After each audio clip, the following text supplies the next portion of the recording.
Welcome to 108 news Telugu. బులెటిన్ల ముందుగా headlines. Delhi పాఠశాలకు బాంబు బెదిరింపులు, అప్రమత్తమైన పోలీసులు. విజయవాడ పాస్పోర్ట్ ఆఫీస్కు జగన్, రెన్యువల్ కోసం దరఖాస్తు సమర్పణ. లక్ష్మీ పార్వతికి చంద్రబాబు సర్కార్ షాక్, గౌరవ ఆచార్యులు హోదా నుంచి తొలగింపు. కర్ణాటక సీఎంకు గవర్నర్ నోటీసులు, అభ్యంతరం తెలిపిన మంత్రివర్గం. హోంమంత్రి లేకపోవడంతో పెరుగుతున్న నేరాలు, ఎక్స్ వేదికగా వెల్లడించిన కేటీఆర్. ఢిల్లీలోని గ్రేటర్ కైలాష్ ప్రాంతంలో గల ఓ పాఠశాలకు గురువారం బాంబు బెదిరింపులు వచ్చాయి.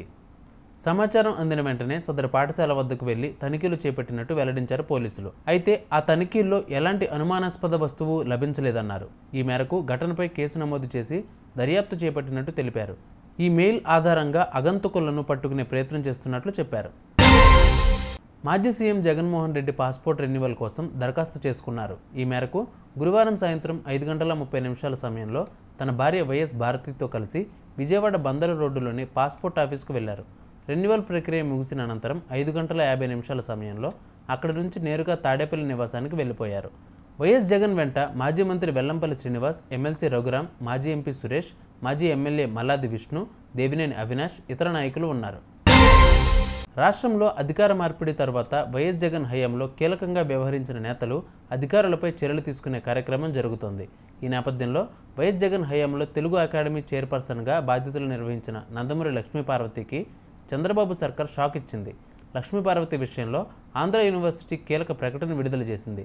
గతంలో ఆమెకు కేటాయించిన గౌరవ ఆచార్యుల హోదాను ఉపసంహరించింది. ఈ మేరకు విశ్వవిద్యాలయం రిజిస్ట్రార్ ఎన్ కిషోర్ బాబు గురువారం ప్రకటన విడుదల చేశారు. మైసూరు నగరాభివృద్ధి ప్రాధికార ఇంటి స్థలాల కేటాయింపు అవినీతి వ్యవహారంలో కర్ణాటక ముఖ్యమంత్రి సిద్ధరామయ్యకు గవర్నర్ థావర్ చంద్ గెహ్లాట్ నోటీసులు జారీ చేయడంపై మంత్రివర్గం తీవ్ర అభ్యంతరం తెలిపింది. విధాన సౌధలో గురువారం సీఎం సిద్ధరామయ్య లేకుండా డీసీఎం డీకే శివకుమార్ అధ్యక్షతన కేబినెట్ భేటీ జరిగింది. మూడా అవినీతికి సంబంధించి గవర్నర్ జారీ చేసిన నోటీసులు వాపసు తీసుకోవాలని కేబినెట్లో ఏకగ్రీవంగా తీర్మానించమని సహకార శాఖ మంత్రి రాజన్న తెలిపారు.